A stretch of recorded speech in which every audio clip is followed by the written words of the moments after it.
আসসালামু আলাইকুম। এটিএন বাংলার গ্রামগঞ্জের খবরে সবাইকে স্বাগত জানাচ্ছি। তানিয়া ইসলাম রাত্রি। শুরুতেই বিআরবি কেবলস সংবাদ শিরোনাম। দেশের অগ্রযাত্রা মুসলিম উম্মার শান্তি কামনার মধ্য দিয়ে শেষ হলো প্রথম পর্বের বিশ্ব ইজতেমা। আখেরি মোনাজাতে ধর্মপ্রাণ মুসলমানদের ঢল। মন্ত্রণালয় নির্ধারিত তারিখে জাকসু নির্বাচনে তফসিল ঘোষণা না করায় আবারও আন্দোলনে জাহাঙ্গীরনগর বিশ্ববিদ্যালয়ের শিক্ষার্থীরা। গঠনতন্ত্রের সংস্কারের জন্যই দেরি বললেন উপাচার্য। বান্দরবানের লামা থেকে 7 শ্রমিককে অপহরণ করেছে সশস্ত্র সন্ত্রাসীরা। উদ্ধারে অভিযান নেমেছে সেনাবাহিনী ও পুলিশ। এবং টাঙ্গাইলে আওয়ামী লীগ নেতা ফারুক হত্যা মামলায় দুজনের যাবজ্জীবন। সাবেক এমপি রানা, তার ভাই মুক্তি সহ 10 জন খালাস। শুনছিলেন বিআরবি কেবল সংবাদ শিরোনাম। এবার বিস্তারিত। মহান আল্লাহর নৈকট্য লাভ, নতুন বাংলাদেশের অগ্রযাত্রা, সমৃদ্ধি ও মুসলিম উম্মার শান্তি কামনায় শেষ হলো বিশ্ব ইজতেমার প্রথম পর্বের প্রথম ধাপ। সকাল 9:15টায় শুরু হওয়া আখেরি মোনাজাতে সৃষ্টিকর্তার দরবারে দুহাত তোলেন লাখো মুসল্লি। এ সময় পাপ থেকে মুক্তি, দুনিয়া আখেরাতের কল্যাণ কামনা এবং ইসলামের সকল বিভেদ দূর করে ঐক্য ও ভ্রাতৃত্ববোধ বজায় রাখতে হেদায়েত চান সবাই। বিশ্বব্যাপী যুদ্ধ ও হানাহানি বন্ধের আকুতিও ছিল মুসল্লিদের আবেগ ও কান্না জড়িত প্রার্থনায়। আরো জানাচ্ছেন হুমায়ুন চিস্তি। সকাল 9:11 শুরু হয় এবছরের বিশ্ব ইজতেমার প্রথম পর্বের প্রথম ধাপের আখেরি মোনাজাত পরিচালনা করেন তাবলিগ জামাতের শুরাই নিজামের শীর্ষ মুরব্বী মাওলানা মোহাম্মদ জুবায়ের। তার সাথে লাখো মুসল্লির আমিন আমিন ধ্বনিতে মুখরিত হয় তুরাগ নদের চারপাশ। একই সাথে নানা বয়সী ও পেশার মানুষ, এমনকি নারীরাও হাত তোলেন মহান আল্লাহর দরবারে। এ সময় মনের আকুতি জানিয়ে কেঁদে বুক ভাসান অনেকে। সবার জন্য দোয়া চাইছি, আল্লাহ সকলকে হেফাজত রাখে। নিজের হেদায়েত চাইলাম, পিতামাতা, আত্মীয় স্বজন, সমাজ, দেশবাসী সবার হেদায়েত এবং মঙ্গল কামনা ছিলাম। আমরা জানি এসএসসিতে ভালো রেজাল্ট করতে পারি, গোল্ডেন এ প্লাস পেতে পারি, তার জন্য দোয়া করলাম। আল্লাহর কাছে তো চাইলাম আখিরাতের জন্য মুক্তি, যাতে আমরা জান্নাতে যেতে পারি। অনেক গুনাহগার বান্দা আমরা। অতীতের সকল পাপ থেকে মুক্তি, আখিরাতের কল্যাণ, মুসলিম ঐক্য ও ভ্রাতৃত্ব বজায় রাখতে মহান আল্লাহর সাহায্য চান মুসল্লিরা। গাজার ফিলিস্তিনি মুসলমান সহ বিভিন্ন দেশে ইহুদি নির্যাতন থেকে মুক্তি এবং যুদ্ধ ও হানাহানি বন্ধের আহ্বান জানানো হয় আখিরি মোনাজাতে। মুসলমানরা যারা নির্যাতিত হচ্ছে তাদের জন্য দোয়া করছে, আল্লাহ যেন তাদেরকে সাহায্য করেন। সারা বিশ্বের মুসলমানদের পাশাপাশি এই ফিলিস্তিনি মুসলমানদেরকে যেন আল্লাহ সাহায্য করে। মোনাজাতে অংশ নিতে ভোর থেকেই গাজীপুর সহ আশপাশের জেলা এবং দেশের বিভিন্ন অঞ্চল থেকে মুসল্লিরা আসতে থাকেন ইজতেমা ময়দানে। পথের ক্লান্তি, নানা রকম ভোগান্তি পেরিয়ে ইজতেমা মাঠে পৌঁছে প্রশান্তির ছাপ ফুটে ওঠে তাদের চোখে মুখে। অনেকে চলতি পথেই অংশ নেন মোনাজাতে। অনেক কষ্ট করে আসা, একমাত্র আল্লাহকে রাজি খুশি করার জন্য আসা। রংপুর থেকে আসলাম, কোনোদিন আসি নাই, এই ইজতেমায় আসি। আমাদের আল্লাহর রহমতে আমার মন খুব শান্তি। তাবলিগ জামাতের দুই গ্রুপের মধ্যে দ্বন্দ্ব, হানাহানি সহ একাধিক পর্বে বিশ্ব ইজতেমা হওয়া নিয়ে ক্ষোভ জানান সাধারণ মুসল্লিরা। বলেন, শান্তির ধর্ম ইসলামে, দূর হোক সব বিভেদ। এই যে দুইটা বাগাবাগি, দুইটা যে গেঞ্জাম, এগুলি তো ভালো না। মুসলমান ভাই ভাই সবাই একসাথে মিলেমিশে থাকবো। যেটি দ্বন্দ্ব করে এটা আসলে মুসলমানের কাতারেই করেন। তাবলিগ জামাতের দুপক্ষের বিরোধে এবার প্রথমবারের মতো 3 ধাপে অনুষ্ঠিত হচ্ছে বিশ্ব ইজতেমা। প্রথম পর্বে 2 ধাপে ইজতেমার আয়োজক শুরাই নিজাম বা মাওলানা জুবায়েরের অনুসারীরা। 3রা ফেব্রুয়ারি দ্বিতীয় ধাপে ইজতেমা শুরু হয়ে শেষ হবে 5 ফেব্রুয়ারি। এরপর 8 দিন বিরতি দিয়ে 14 ফেব্রুয়ারি তৃতীয় ধাপে ইজতেমার আয়োজন করবেন মাওলানা সাদের অনুসারীরা। 16 ফেব্রুয়ারি আখেরি মোনাজাতের মধ্য দিয়ে শেষ হবে 58তম বিশ্ব ইজতেমা। কালেমা, নামাজ, ইলম ও জিকির, ইকরামুল মুসলিমিন, নিয়ত ও দাওয়াত, তাবলিগ জামাতের এই 6টি মূলনীতি নিয়ে আলোচনা করতেই দেশ বিদেশ থেকে মুসল্লিরা জড়ো হন টঙ্গীর তুরাগ তীরের এই বিশ্ব ইজতেমা ময়দানে। এখান থেকে শিক্ষা নিয়েই ইসলামের দাওয়াত মানুষের কাছে পৌঁছে দিতে তারা ছড়িয়ে পড়েন দেশে বিদেশে। তবে আগামীতে সব রকমের হিংসা, বিদ্বেষ, ভেদাভেদ ভুলে একসাথে একবারই বিশ্ব ইজতেমা অনুষ্ঠিত হবে, এমনই প্রত্যাশা করেন সবাই। হুমায়ুন চিস্তি, এটিএন বাংলা, টঙ্গী, গাজীপুর। এর আগে আখেরি মোনাজাতে অংশ নিতে টঙ্গী ময়দান ও আশেপাশের এলাকায় ঢল নামে ধর্মপ্রাণ মুসল্লিদের। মূল ময়দান আগেই কানায় কানায় পরিপূর্ণ থাকায় অনেকে সড়ক মহাসড়কে বসে অংশ নেন মোনাজাতে। আখেরি মোনাজাত শেষে প্রয়োজনীয় যানবাহন না থাকায় কেউ কেউ পায়ে হেঁটেই রওনা দেন নিজ নিজ গন্তব্যে। মিজান শাহজাহানের রিপোর্ট। সকাল 7টা, রাজধানীর ব্যস্ততম সড়ক উত্তরা। এসব মানুষের গন্তব্য টঙ্গীর ইজতেমা ময়দান। যানবাহন না পেয়ে হেঁটে এগিয়ে চলেন তারা। আগে থেকে ইজতেমা ময়দান ছিল কানায় কানায় পরিপূর্ণ, তাই এসব মানুষ ঢাকা ময়মনসিংহ মহাসড়কেই বসে যান, অংশ নেন আখেরি মোনাজাতে। দুহাত তুলে মোনাজাত করা মুসল্লিরা আল্লাহর দরবারে প্রার্থনা করছেন, হে আল্লাহ, লাখ লাখ হাতের মধ্যে যার হাতখানা তোমার পছন্দ হয়, নবীন প্রবীণ যুবক দেশি বিদেশি, তার হাতের উছিলায় তুমি বাংলাদেশকে সমৃদ্ধশালী শান্তিপূর্ণ রাষ্ট্র হিসেবে কবুল করো, বিশ্বে শান্তি আনো, গাজায় ইসরায়েলি বর্বরতা বন্ধ করো। মুসল্লিরা বলেন, মুসলিম জাহানের দ্বিতীয় বৃহৎ এই মিলন মেলাকে আগের চেহারায় ফিরিয়ে আনা জরুরি। সবাইকে চলতে হবে একমাত্র আল্লাহর হুকুম আহকাম ও রাসূলের তরিকায়। কালেমা কি অনেকে এটা বোঝে না, নামাজ তো দূরে থাক, তো তাদেরকে কে বুঝাবো, কে সমঝাবো? এই জন্য এই জিম্মাদের আল্লাহ পাক রব্বুল আলামিন আমাদেরকে দিছে, কুয়ান ফুসিকুম আহলিকুম নারা, তুমি বাঁচো আহাল পরিবার পরিজনকে জাহান্নামের থেকে বাঁচাও। এই রয়েছে দাওয়াতের তাবলীগের মেহনতের উদ্দেশ্য। সবচেয়ে বেশি দোয়া করছি আমার মার জন্য, আমার আব্বুর জন্য। দেশের সমস্ত মানুষকে জানি নেক আমল করার জন্য তৌফিক দান করেন। দেশের জন্য দোয়া করছি, বাবা মার জন্য দোয়া করছি। আমি সীমায় দোয়া করছি, আল্লাহ আমার দাদা দাদি আমার সবাইকে মাফ করে দিন। 3 ধাপে ইজতেমা হওয়ায় আগের মতো অচল হয়নি ঢাকা মহানগর। তবে এই দফায় 42 জেলার মুসল্লিদের বিদায় ও পরের দফায় মুসল্লিদের আগমনের চাপে খানিকটা বিড়ম্বনা হয়েছে নগরবাসীর। চাহিদার তুলনায় যানবাহন কম থাকায় পায়ে হেঁটে ফেরেন অনেকে। এই যে মানুষ এত কষ্ট করে আসে, এই যে যাইতেছে, কি আনন্দ দেখেন, মানুষের কত আনন্দ করতেছে, কত বাই বাই করে চলতেছে, আমাদের ইডুই নীতি। তো আমরা হেঁটে হেঁটে যার যার মতো করে সে চলে যাব, তো এটা নিয়ে আমার কোনো আফসোস নেই। 3 দিন বিশ্ব ইজতেমা শেষ করে আখিরি মোনাজাত শেষ করে আজকে আলহামদুলিল্লাহ ইনশাআল্লাহ বাড়ির উদ্দেশ্যে রওনা হচ্ছি। প্রথম পর্বের ইজতেমা শেষে মুসল্লিরা বাড়ি ফিরছেন সড়ক, নৌ ও রেলপথে। কেউ কেউ আবার দলবদ্ধ হয়ে যাচ্ছেন চিল্লায়। উদ্দেশ্য দেশের আনাচে কানাচে ইসলামের দাওয়াত পৌঁছে দেওয়া, যে দায়িত্বটি 12 মাসেই পালন করে তাবলিগ জামায়াতের অনুসারীরা। মিজান শাহজাহান, এটিএন বাংলা, টঙ্গী, গাজীপুর। গণতান্ত্রিক প্রক্রিয়ার মাধ্যমে নির্বাচিত প্রতিনিধির হাতে দায়িত্ব দিতে পারলে দেশ রক্ষা পাবে বলে দাবি করেছেন বিএনপির ভারপ্রাপ্ত চেয়ারম্যান তারেক রহমান। তিনি বলেন, ভোটের অধিকার প্রতিষ্ঠার জন্য বহু মানুষ জীবন দিয়েছে, তাই জনগণের সমস্যা সমাধানে নির্বাচিত প্রতিনিধির বিকল্প নেই। রাষ্ট্র কাঠামো মেরামতের 31 দফা ও জনসম্পৃক্তি শীর্ষক ঢাকা মহানগর দক্ষিণ বিএনপির কদমতলী থানার প্রশিক্ষণ কর্মশালায় ভার্চুয়ালি যোগ দিয়ে তিনি এসব কথা বলেন।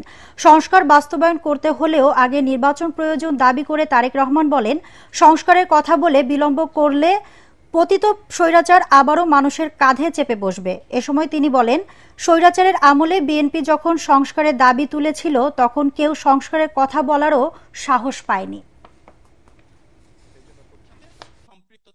নির্বাচিত প্রতিনিধিদের মাধ্যমেই সংস্কার বাস্তবায়নের কাজ শুরু করতে হবে, কারণ যারা নির্বাচিত হয়ে আসবে তারা জনগণের কাছে ওয়াদাই করবে যে তারা সুযোগ পেলে বাস্তবায়ন করবে এই সংস্কার, এবং যেহেতু তারা জনগণের কাছে ওয়াদাবদ্ধ থাকবে, তাদের আর কোনো পথ থাকবে না সেই কাজগুলো শুরু করার।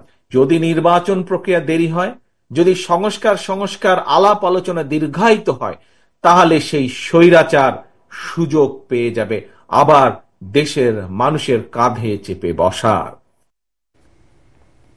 জামালপুরে আওয়ামী লীগ ও সহযোগী সংগঠনের 6 নেতাকে গ্রেপ্তার করেছে পুলিশ। সদর থানার ওসি আবু ফয়সাল মোহাম্মদ আতিক জানান, জুলাই আন্দোলনে হামলা ও নাশকতার সাথে জড়িত থাকার অভিযোগে তাদের গ্রেপ্তার করা হয়। গ্রেপ্তারকৃতরা হলেন জামালপুর পৌর আওয়ামী লীগের বিজ্ঞান ও প্রযুক্তি বিষয়ক সম্পাদক আজাদুর রহমান, জেলা যুবলীগের স্বাস্থ্য ও জনসংখ্যা বিষয়ক সম্পাদক জুলফিকার আহমেদ জুয়েল, মেস্টা ইউনিয়নের 1 নং ওয়ার্ড আওয়ামী লীগের সভাপতি আখতারুজ্জামান, আওয়ামী লীগ কর্মী মজনু মিয়া, জামালপুর পৌর আওয়ামী লীগের 3 নম্বর ওয়ার্ড শাখার সাধারণ সম্পাদক নিরু আহমেদ ও পৌরসভার 11 নম্বর ওয়ার্ড আওয়ামী লীগের সদস্য এবারত হোসেন। দুর্বৃত্তদের বিরুদ্ধে প্রতিরোধ করি, আমাদের নারায়ণগঞ্জ আমরা গড়ি, এই স্লোগানে আলী আহমেদ চুনকা নগর মিলনায়তনে নাগরিক আন্দোলনের মতবিনিময় সভা অনুষ্ঠিত হয়েছে। শনিবার বিকালে আয়োজিত এই সভায় সভাপতিত্ব করেন সাংস্কৃতিক ব্যক্তিত্ব রাফিউর রাব্বি। নারায়ণগঞ্জের নাগরিক সমস্যা নিয়ে বক্তব্য রাখেন কেন্দ্রীয় খেলাঘর আসরের সম্পাদক রথিন চক্রবর্তী, সাংস্কৃতিক সংগঠক ভবানী শঙ্কর রায়, কমিউনিস্ট পার্টির জেলা সভাপতি হাফিজুল ইসলাম, নারায়ণগঞ্জ চারুকলা ইনস্টিটিউটের অধ্যক্ষ শামসুল আলম আজাদ সহ অন্যান্যরা। মোংলার পশুর নদী সংলগ্ন দাকোপে কোস্টগার্ড ও পুলিশের যৌথ অভিযানে 2টি অবৈধ দেশীয় 1 নলা পাইপ গান, 1টি চাইনিজ কুড়াল ও 3টি দেশীয় অস্ত্র সহ 3 সন্ত্রাসীকে আটক করা হয়। পুলিশ ও কোস্টগার্ডের যৌথ অভিযানে পশুর নদী সংলগ্ন দাকোপ থানার কালীনগর বাজার এলাকা থেকে এই 3 সন্ত্রাসীকে আটক করে। আটককৃতরা হলেন ইয়াসিন মোল্লা, সৌরভ সানা এবং সিরাজুল সানা। পরে তাদের দেওয়া তথ্য অনুযায়ী অস্ত্র উদ্ধার করা হয়।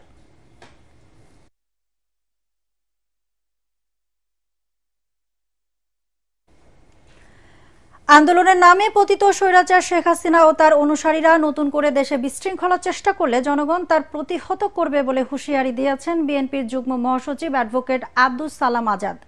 মুন্সিগঞ্জের লৌহজং উপজেলায় কান্দিপাড়া দর্জিবাড়ি মাঠে বিএনপির ভারপ্রাপ্ত চেয়ারপারসন তারেক রহমানের পক্ষ থেকে দরিদ্রদের মাঝে শীতবস্ত্র বিতরণ করতে গিয়ে তিনি একথা বলেন। অ্যাডভোকেট সালাম বলেন, মানুষের সুখে দুঃখে বিএনপি সবসময় মানুষের পাশে ছিল, ভবিষ্যতেও থাকবে। স্থানীয় বিএনপি ও অঙ্গ সংগঠনের নেতাকর্মীরা এ সময় উপস্থিত ছিলেন।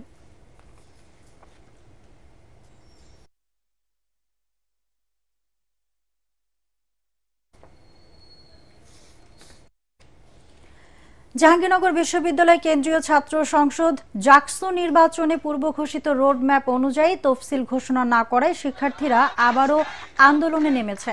শনিবার রাত থেকে বিশ্ববিদ্যালয়ের বটতলায় সমবেত হয়ে বিক্ষোভ মিছিল ও অবস্থান কর্মসূচি পালন করছে শিক্ষার্থীরা। দ্রুত তফসিল ঘোষণার দাবিতে তারা রেজিস্ট্রার ভবনে অবস্থান কর্মসূচি পালন করছেন। ছাত্র সংসদ নির্বাচনে তফসিল ঘোষণার জন্য 48 ঘন্টার আলটিমেটামও দেন তারা। এদিকে জাকসু নির্বাচনে তফসিল ঘোষণাকে কেন্দ্র করে বিশ্ববিদ্যালয়ের উপাচার্য জানান, জাকসুর গঠনতন্ত্রের কিছু মৌলিক সংস্কারের জন্য তফসিল ঘোষণা করতে দেরি হচ্ছে। রাজশাহীর কোল্ড স্টোরেজগুলোতে আলু সংরক্ষণের ভাড়া বাড়ানোর প্রতিবাদে মোহনপুরে বিক্ষোভ করেছেন কৃষকরা। রোববার সকালে মোহনপুর উপজেলা পরিষদ চত্বরের সামনে তানোর মোহনপুর সড়কে আলু ফেলে বিক্ষোভ করে। ক্ষুব্ধ কৃষকরা জানান, প্রতি কেজি আলুর সংরক্ষণের জন্য আগে 4 টাকা ভাড়া দিতে হতো, এবার তা বৃদ্ধি করে 8 টাকা করা হয়েছে। এ সময় কৃষকরা ভাড়া কমানো না হলে আগামীতে কঠোর আন্দোলনের পাশাপাশি মহাসড়ক অবরোধের হুমকি দেন। সমাবেশে মোহনপুর সহ তানোর ও পবা উপজেলার সহস্রাধিক কৃষক অংশ নেয়। দেশের মানুষ যাতে স্বাচ্ছন্দ্যে পছন্দের প্রার্থীকে ভোট দিতে পারে সেই লক্ষ্যে নির্বাচন ব্যবস্থার প্রতি মানুষের আস্থা ফেরাতে ইসি কাজ করছে বলে জানিয়েছেন নির্বাচন কমিশনার অবসরপ্রাপ্ত ব্রিগেডিয়ার জেনারেল আবুল ফজল মোহাম্মদ সানাউল্লাহ। দুপুরে নওগাঁ জেলা প্রশাসনের সম্মেলন কক্ষে তথ্য সংগ্রহণকারী সুপারভাইজার ও নতুন ভোটারদের সাথে মত বিনিময় শেষে সাংবাদিকদের এসব কথা বলেন তিনি। আওয়ামী লীগ নির্বাচনে অংশ নিতে পারবে কিনা এমন প্রশ্নের উত্তরে তিনি বলেন, এটি সম্পূর্ণ একটি রাজনৈতিক সিদ্ধান্তের বিষয়। এ সময় জেলা প্রশাসক আব্দুল আওয়াল, পুলিশ সুপার সফিউল সারওয়ার সহ প্রশাসনের অন্যান্য কর্মকর্তারা উপস্থিত ছিলেন। বান্দরবানের লামা থেকে সশস্ত্র সন্ত্রাসীরা 7 শ্রমিককে অপহরণ করে নিয়ে গেছে। শনিবার রাত 11টার দিকে উপজেলার সরো ইউনিয়নের কমলা বাগান এলাকায় একটি খামার বাড়িতে হানা দিয়ে সন্ত্রাসীরা এই 7 শ্রমিককে অপহরণ করে নিয়ে যায়। এই ঘটনার পর সম্ভাব্য জায়গাগুলোতে সেনাবাহিনী ও পুলিশ অপহৃতদের উদ্ধারে অভিযান চালাচ্ছে বলে লামা থানার ভারপ্রাপ্ত কর্মকর্তা মোহাম্মদ শাহাদাত হোসেন জানিয়েছেন। ওই এলাকায় শ্রমিকরা কাঠ ব্যবসায়ী মোহাম্মদ হেলালের তত্ত্বাবধানে জ্বালানি কাঠ সংগ্রহের জন্য গিয়েছিল। যারা অপহৃত হয়েছেন তারা হলেন মোহাম্মদ নুরু, মোহাম্মদ আলমগীর, মোহাম্মদ শফি আলম, মোহাম্মদ হেলাল ও গাড়ি চালক মোহাম্মদ জামাল। অপর 2 জনের নাম জানা যায়নি। স্থানীয়রা জানান, কাঠ ব্যবসায়ীর কাছে সন্ত্রাসীরা 7 লাখ টাকা মুক্তিপণ দাবি করে। টাকা না পেয়ে সন্ত্রাসীরা তাদের অপহরণ করে। টাঙ্গাইলে আলোচিত আওয়ামী লীগ নেতা বীর মুক্তিযোদ্ধা ফারুক আহমেদ হত্যা মামলায় 2 জনকে যাবজ্জীবন কারাদণ্ড দিয়েছে আদালত। এছাড়া সাবেক এমপি আমানুর রহমান খান রানা, তার ভাই সাবেক পৌর মেয়র শহীদুর রহমান খান মুক্তি, কেন্দ্রীয় ছাত্রলীগ নেতা সানিয়াত খান বাপ্পা ও ব্যবসায়িক নেতা জাহিদুর রহমান খান কাকন সহ 10 জনকে খালাস দেওয়া হয়েছে। দুপুরে টাঙ্গাইলের প্রথম অতিরিক্ত জেলা ও দায়রা জজ মাহমুদুল হাসান এই রায় দেন। দণ্ডপ্রাপ্তরা হচ্ছেন মোহাম্মদ আলী ও কবির হোসেন। তারা দুজনেই পলাতক রয়েছেন। 2013 সালের 18 জানুয়ারি জেলা আওয়ামী লীগের সদস্য বীর মুক্তিযোদ্ধা ফারুক আহমেদের গুলিবিদ্ধ লাশ তার কলেজপাড়া এলাকার বাসার কাছ থেকে উদ্ধার করা হয়। ঘটনার 3 দিন পর তার স্ত্রী নাহার আহমেদ বাদী হয়ে টাঙ্গাইল সদর থানায় অজ্ঞাত ব্যক্তিদের আসামি করে হত্যা মামলা দায়ের করেন। 14 বছর ধরে অপেক্ষা করতেছে আমার মেয়ে, আমার নাতনি, আমরা ন্যায় বিচার পেয়েছি। 27 জন সাক্ষী এই রাষ্ট্রপক্ষ উপস্থাপন করেছেন, আমরা তাদেরকে জেরা করেছি। রাষ্ট্রপক্ষ সন্দেহভাবে প্রমাণ করতে ব্যর্থ হওয়ায় বিজ্ঞ আদালত ন্যায় বিচারের স্বার্থে আসামিদের খালাস করেছেন। এই রায়ে আমরা এই যাদের খালাস হয়েছে আমরা আমাদের বিজ্ঞ সিনিয়র পিপি আছেন, ওনারা আছেন, তারপর বাদী পক্ষের লোকজন আছেন, তাদের সাথে কথা বলে আমরা উচ্চতাতে যাব। বিশ্বের বড় বড় ট্রেনিং সেন্টারের আদলে চট্টগ্রামে আর্চারির স্থায়ী প্রশিক্ষণ ক্যাম্প করতে চান বাংলাদেশ আর্চারি ফেডারেশন।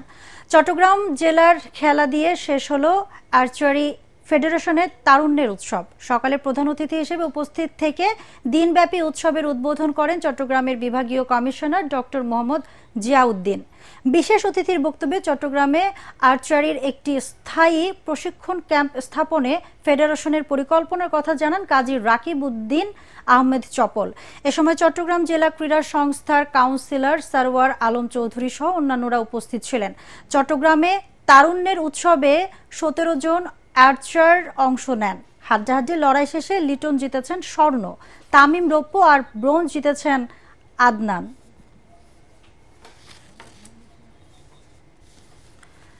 দর্শক, পরবর্তী সংবাদ দেখার আমন্ত্রণ জানিয়ে এখনকার মতো শেষ করছি। এটিএন বাংলা সংবাদ ইউটিউবে দেখতে ব্রাউজ করুন youtube/ATN বাংলা নিউজ। ধন্যবাদ সবাইকে।